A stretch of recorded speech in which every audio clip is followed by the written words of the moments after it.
very word secrecy is repugnant in a free and open society. Now we need a sense of global responsibility. Think 6 billion humanity equal. Sometimes it falls upon a generation to be great. Because a vision softly creeping left its seeds while I was sleeping. It is time that we all perceive gender on a spectrum instead of two sets of opposing ideals. We must rise to the majestic heights of meeting physical force with soul force. Within the sound of silence. But in order to talk freely of those things, you have to release yourself of those pains. You see, love liberates. It doesn't bind. Love says, I love you. I love you if you're in China. I love you if you're across town. I love you if you're in Harlem. I love you. If you hit a Talib with your shoe, then there would be no difference between you and that Talib. You must not treat others that much with cruelty and that much harshly. You must fight others, but through peace and through dialogue and through education. Then I said, I'll tell him how important education is and that I even want education for your children as well. And I'll tell him, that's what I want to tell you. Now do what you want. And in the naked light I saw 10,000 people, maybe more. You can be that great a generation. I said that why shall I wait for someone else? Why shall I be looking to the government, to the army, that they would help us? Why don't I raise my voice? Why don't we speak up for our rights? One day right there in Alabama, little black boys and black girls will be able to join hands with little white boys and white girls as sisters and brothers. I have a dream today. Confidence that with your help, man will be what he was born to be, free and independent. You know what's right. Just do right. You don't really have to ask anybody. The truth is, right may not be expedient. It may not be profitable, but it will satisfy your soul. Of course, the task will not be easy, but not to do this would be a crime against humanity. All that is needed for the forces of evil to triumph is for good men and women to do nothing. Think about my granddad's laugh. I think often about that night. About how some people are waiting for people like us to slide our hands against their walls and say, close your eyes. I'm going to turn on a light. Welcome to the Forum on CHRW. My name is David Seston. In ancient Rome, the Forum stood as a place where all were able to come out and discuss matters of public interest and concern, and they were able to do so in a free and open environment. Recently, at Western University and other universities around the world, students do not feel that they are able to speak their minds or ask the questions about subjects that concern them. They feel they will be judged by their friends, their peers, and their seniors because they question what's being told to them and whether what they're being told is right or wrong. We cannot have a free and just society where people are afraid to ask the questions and are afraid to speak up. This forum is a project aiming to open dialogue on these subjects that concern students. It is a place where students can talk to other students while trying to get an idea on the concepts that are floating around them without knowing why it's there. There won't be any professors or academics lecturing. This forum will be the student's voice. Because if you hear us talk about it, then maybe it's okay for you to talk about it with your friends and your classmates. The forum will focus on the what, the why, and the how. What the issue is, why it has become an issue, and how it affects Western students specifically and university students in general. What we're talking about today are relationships at Western, specifically dating, love, and sex. Why this has become an issue is because the landscape has changed. There is apparently a clear differentiation between sex with a significant other and casual sex. Dating has become the rarity while hookups are the norm, and things like Tinder and Facebook don't make the matter any easier. How this is important is because a lot of university students base their identity on relationships. Furthermore, both men and women face stereotypes at university. Men are expected to sow their wild oats or some other concept of playing the field, while women are expected to be more conservative, while at the same time trying to avoid seeming like they've come to university only to find their MRS. University is about self-discovery. And one of the most important things is to find out what you're looking for in a relationship and how it will change you. And today we're going to be talking about relationships and how it pertains to university students. It's sort of a weird one. I'm not going to lie. When Greg presented this to me, I had no idea where we were going to run with this. But after talking with a bunch of university students, particularly in the OCROC, if you don't know what that is, I'm sorry. We've had conversations, and I've come to realize that this is a good chunk of sort of university life and what you guys have to consider. So today on the forum, I'm joined by Greg. Yeah, it's Greg. He's back. It's kind of awesome. Iman and Della. So, hi, guys. Hello. And just feel free to speak up at anyone. This is going to be a little bit more informal than we normally are, which I guess is saying something. But we're just going to launch into it. And one of the things I've sort of come to realize while talking about it is a good chunk of you guys, of you young people, and I'm going to say that because I really have no idea where a lot of this is coming from, because it's been a long time since I've been single. Jealous. A little bit. Like, I don't actually remember what it was like to be single. Just to put it into perspective, Della, how old are you? I'm 19, turning 20. Cool. I met my wife when you were 1. Wow. So that'll put it into perspective. So a lot of what you guys are sort of putting your emphasis on in university is a lot of your sort of self-identity either comes from being single or being in a relationship or that chase for a relationship. So why do you guys think that is? And whoever wants to go first, go for it. Yeah, sure. I think university is a time where we're trying to define ourselves, and there's a lot of things that come with that is validation based on either your grades, your performance, your social life, and a large component of that is how you are in your relationship status. And I think for a lot of students, they base their self-worth on whether you're in a relationship or whether you do have consistent partners or not. Okay. So for me personally, I never realized that this was a significant issue, but that's why I'm here and interested to hear what you guys have to say.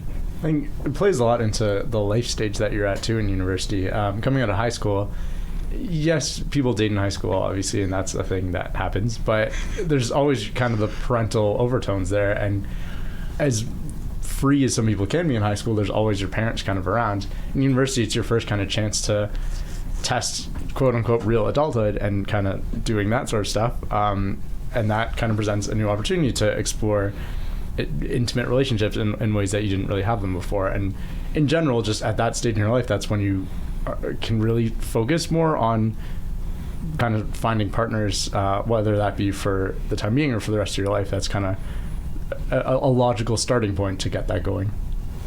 Yeah, I guess coming out of high school, it's less of a concern. Like in first year, you don't really hear people talking about finding your life partner. But as you get onto fourth year, people are like, this is the last stage in your life when you have clubs and organizations to be a part of, where you find someone with the same interests as you, someone who can relate to you on a level other than just like meeting in a line at a coffee shop or something like that. So trying to seize that opportunity. Or the bar, or you know, sort of your modern sort of things like Tinder. You know, I'm not on it, obviously. I have no need to be on it. That'd just be a little weird. But it, you know, sort of, why is it that important? Iman, why is it that important to you? Because we've talked about this a little bit. You know, sort of how you define yourself in this regards. I don't know. I guess like somehow throughout my university life, me being single has become a large part of my identity. Okay. And I think it bothers me less than it bothers the people around me. Like a lot of my friends seem to think that I need help to find someone, and they've like made it their personal mission to find me someone. And I think that like people think it's an expectation that you have someone, a significant other to be with when like when your friends are all with their significant others, I guess. Yeah. Okay. So I'm going to ask about dating, and I sort of realize that isn't necessarily the term anymore. So For those who are listening who are a little bit older or who don't sort of follow the norm, or today's norm, I guess, how do relationships work right now? If I can find out, I'll let you know. That's probably one of the best answers we're going to get today. I think ideally it would be you meet someone and you get to know each other first on an emotional level and decide whether you want to pursue that further, ideally, I'm saying. But I think what has come to being in reality is that you meet through a random night of fun and then decide... You can say sex, it's okay. Okay, we're well, allowed. you go and you have sex or you do whatever that you do or what you perceive to be with someone you find attractive, and then you decide if you want to exchange numbers. From then on, you can decide if you want to. So what you're talking about is first you hook up and then you transfer numbers, or you get to know someone on a very basic level, and then you jump into a intimate relationship. Okay. And then you proceed to get to know each other. This is not ideal, but I find that first year and second year, that's what like students. I guess for Amon it's different because she's in fourth year, but for first and second years, I think the goal there isn't really to find a committed lifetime partner, whereas it's just to find, have fun. Okay. So, yeah. Even if it is the goal, though, I think it's a little bit different than it was maybe 20, 30 years ago. I don't think people... obviously there are exceptions, and I may be generalizing a little bit, but I don't think that dates, as I'm doing air quotations, I know I realize it's radio, so quote unquote dates are the same as what they were before. I know all the times, for me personally, or for people I know, you'll be kind of hanging out with a person, spending a lot of time with them, and it's kind of like dating, because there's definitely the intentionality behind it from both parties, but whether to actually figure out if you're dating or not, and again, dating, quote unquote, like boyfriend, girlfriend, all those labels and whatnot, is a challenge. And it's not always as clear cut as I like to hope it was maybe 40 years ago when you take out a girl on a date, or a boy, or whatever. You take them out on another date, oh, you're a couple, off you go. Yeah. Yeah. Well, I can't speak to 40 years ago. There was, yeah. I'm glad I have some backup there, though. I wasn't. Yeah. No. I think the sort of standard idea of let's go on a couple of dates and decide if we're a couple, and then sort of when I was dating, when dinosaurs roamed the earth, like kissing and hand holding were relative big markers for first or second dates. Now not so much, I'm guessing. You're not exactly on Tinder to find someone to hold hands with, so well, and I guess we've brought up Tinder twice, and one of the things that we sort of talked about as we've been sort of discussing this in the round is the idea of instant gratification, and your generation really is the instant gratification generation. You have Tinder to look at people, and you literally, there's no bar anymore. You sit there with your cell phone and go, nope, don't want to talk to them. Yeah, sure, why not? If you want pizza, there's an app for that. If you want a cab, there's an app for that. If you're bored, you have your phone, and it's instant. So do you guys want to sort of talk to that whole concept of instant gratification and dating? Yeah. And we don't value that process anymore of finding someone that you find special and taking it step by step. And we find that if it's not something you can work with, then we immediately drop it and move on, because we feel like we can get that gratification somewhere else. And you have so many distractions, both online and like in real life, that just kind of prohibits you from pursuing a real relationship and take things slow, in that sense. Yeah, I think like relationships take work, and people are not really willing to put that in. Yeah. When you can so easily like go on Tinder, for example, and like get a one night stand, and it's so easy to do. Yeah. So then like, why would you need to put in that work with that person when like tomorrow you can just swipe right on someone else and get that again? So before Greg answers, isn't that a little anachronistic though? Because you're defining yourself by a relationship, about being in a relationship, but at the same time, you know what? If you're not going to do something that I want, you're gone, because I can just find something else instantly. Doesn't it seem to be in contradiction with each other? That's actually what I was going to kind of touch on a bit. Just in you that, beat him to it.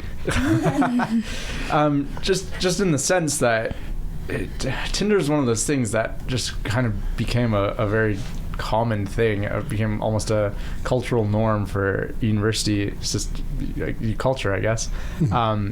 That everybody's on it. Some people actually do look for real dates and real relationships on Tinder. Yeah. Some people are just looking to hook up or whatever. So it became one of those things that it just really shifted the momentum and how people kind of go about pursuing things. Obviously, the people who are on Tinder who are actually looking for relationships might be a little misguided there, just because, for me personally, I don't think that's the best medium to do that. But at the same time, because so many people are on that and it's so commonplace, what else are you going to do? Tinder just kind of has become not inevitable, but so common that it just makes sense, and it's kind of a logical first step to kind of go about that.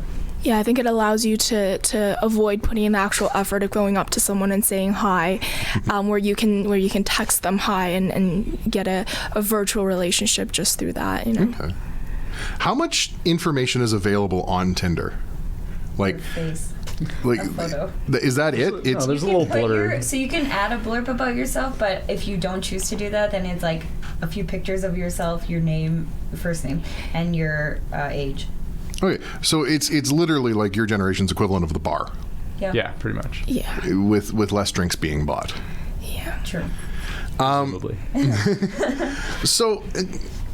I'm trying to sort of get a grasp of this. I really am. It's this whole sort of concept of how this works for you guys is a little bit weird. And that's why, like, I always tell him on this, and she talks to me because she is single, and she's like, "Why am I single?" And we don't really understand.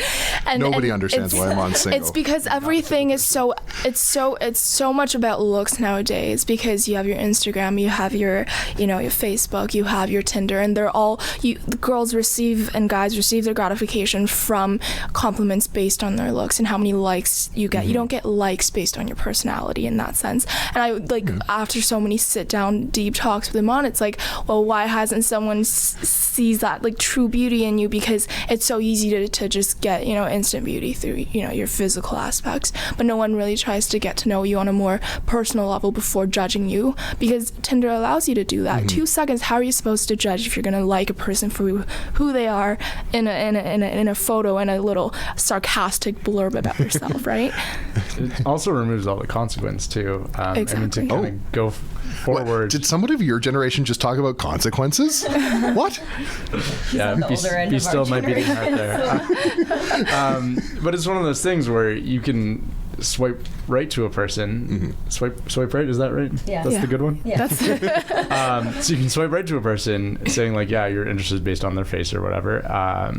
And if they don't kind of swipe back and you don't match, then it's like whatever, it doesn't really matter. Whereas if I go up to a person, ask them out, and they say no, I'm gonna feel like garbage. Like that's not good. There's an actual consequence to me putting myself out there in real life.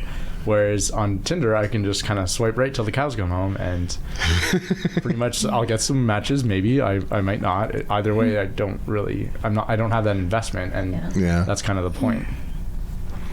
Nothing, Amon? No. We're talking about you, but you're here and you're not talking. We're just going to talk about you some more. It's great. Amon's here just as conversational catalyst. So I guess the question then becomes like, how often does meeting someone like actual beyond like in class or anything like that happen face to face now? Well, I've been here for 4 years and it hasn't happened, so really I would consider myself to be pretty involved within the university, and maybe it's just a consequence of my involvement being with like female dominated group, but even then, like, I definitely do interact with guys, but I just haven't found the opportunity to meet someone outside of like a drunken bar setting. Which is never the best setting, even for my generation and earlier. The bar's not. Well, that's sort of like we could talk about, sort of like the intimidation factor for good-looking guys and good-looking girls forever, but this isn't why we're here. It's sort of the relationship thing. But I guess sort of the question is why does it need to be? Why is it like this? Why do you guys think it's become like this? I think that kind of goes back to the egocentricity of our generation again.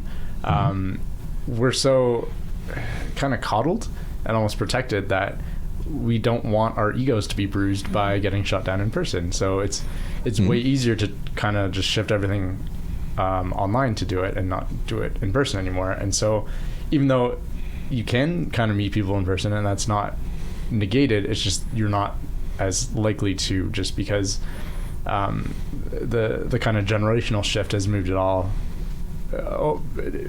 kind of offline in a way that makes it so that we won't hurt ourselves as badly. Okay. I think I agree in that also. Going back to your original question of like, why does this define us? Like, I know that, like, when you asked me earlier why I'm single, I was like, am I not good enough? And then you step back and you're like, what? Why does my relationship status define my worth? Exactly. And that is a question I'm still looking for the answer to as well. But I think like a lot of girls, well, I mostly talk to girls, but a lot of like, which might be the problem, but a lot of girls like define themselves that way, like, oh, I'm single, like nobody wants to date me, but why is it not just that you haven't met the right person yet? Exactly, yeah. And I feel like maybe I've talked to different sets of people, but girls I've talked to who are single actually feel like they can sort of find themselves that way and just take some time and just figure out who she wants to be or who he wants to be as an individual, as an independent person, and then build on that and find someone who is then compatible. Because for me personally, like first year, I didn't know what I wanted. I didn't know who I was. I didn't know what I was pursuing after. Therefore, I did not think that it was the right time for me to find someone where I can be like, this is my soulmate, because I had no idea what that person would be in the form of. So I guess as you progress to third and fourth year, and even in second years, become quite prominent that you start to think about a more long-term a relationship, and the pressure from that adds on. And speaking very, very personally is like, I'm hoping to get into Ivy next year, and ideally that was what I planned, was to find someone who had similar interest in that sense. But it just happens. I wasn't looking for a relationship, but it happens that first year I met someone, although who was not in that frame, but still met other aspects of my standards that now I'm with for a year, and it's there's no way I can sort of detach myself from that and go forth with some of my original ideas of what I wanted. So anyone? No? Yeah, just kind of on the flip side of that too, though, and tying it back into kind of self-worth, I'm not going to speak for all the guys. They're just, because I'm going to present a different opinion. I think a lot of the guys out there do relate with what you guys were talking about. But for me personally, whether this is correct or not, have always kind of had a fairly good sense of where I am and what my values are, and kind of I have that sense of self, I think, and so like that was never really the concern. And just trying to find somebody compatible and trying to find somebody that kind of like worked with me in that way became a definition of self-worth, because if I couldn't find somebody whose values matched mine or whose kind of ideologies linked up, then it gets to the point where you question if your own self is flawed in that way. And it's not as much about kind of meeting the right match, but whether you're matchable at all. And that's kind of... Yeah, I agree with that, only because going back to Della's point, like I'm in fourth year now, and I'm done my soul searching for university. I think like I've spent the last 4 years doing that, and I'm like, okay, but did I like come to the wrong conclusion about where I stand on things? Like if these values don't align with other people, then maybe it's me that needs changing as opposed to like everyone else out there. Yeah, I feel like that's exactly what I'm saying, is that maybe once you have found that self-definition, how do you think that you're then like eliminating people that you don't think are in line with what you believe in, and sort of like prohibiting yourself from finding people who might be different than you but good for you, is like essentially what has happened with me. But like, do you think sort of finding yourself first like stops you from finding someone who's different?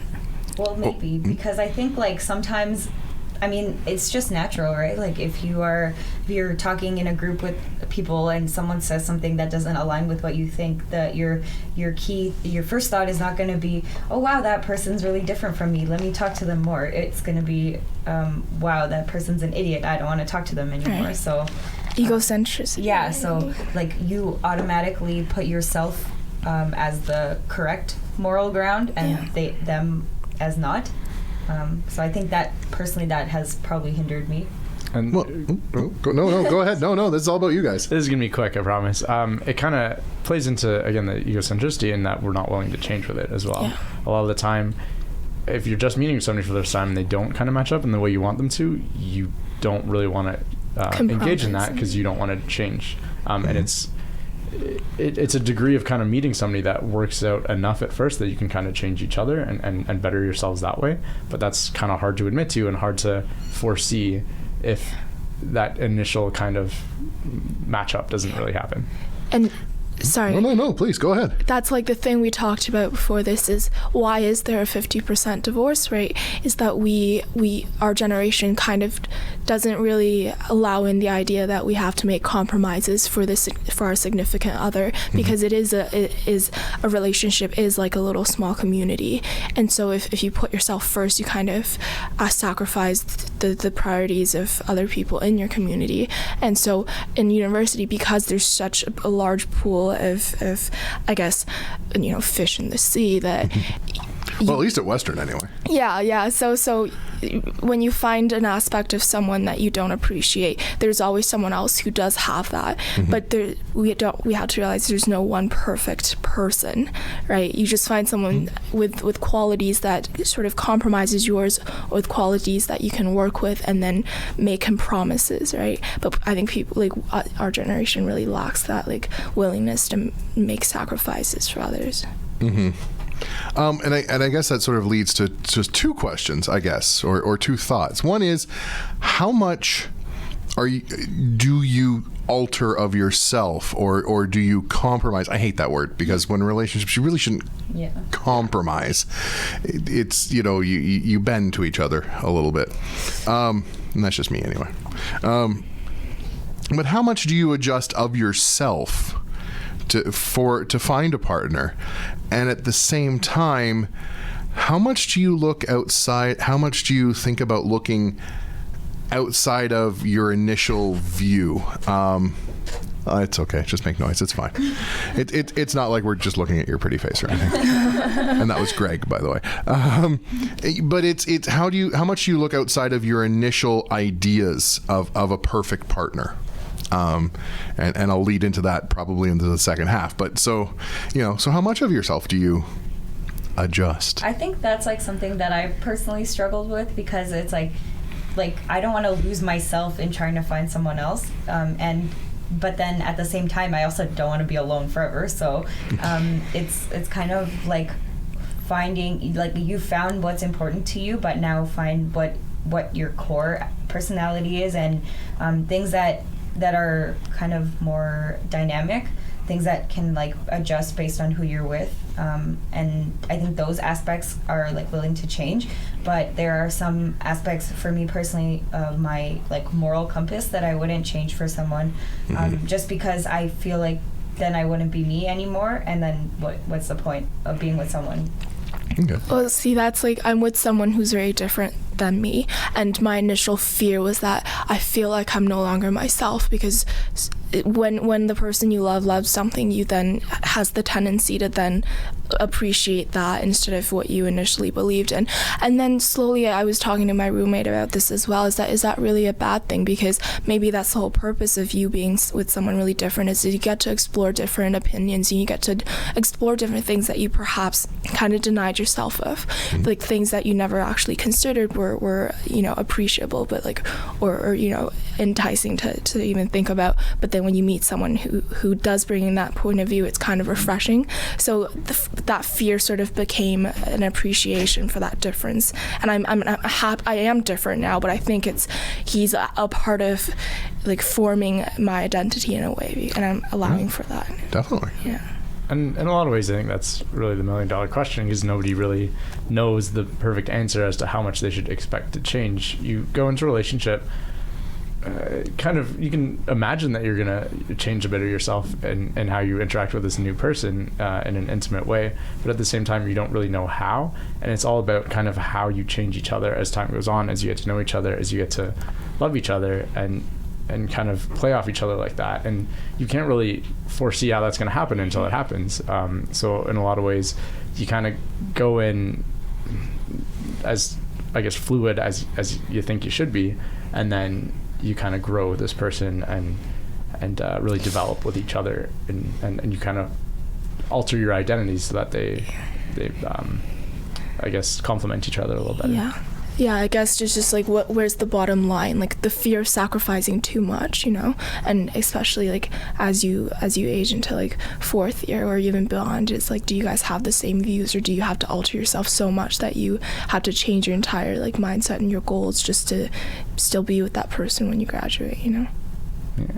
Yeah, for sure. Well, and this will lead into a couple of things. Unfortunately, we've just about hit the halfway mark. I'm actually really glad we've got about 10 seconds left before I need to go to breaks.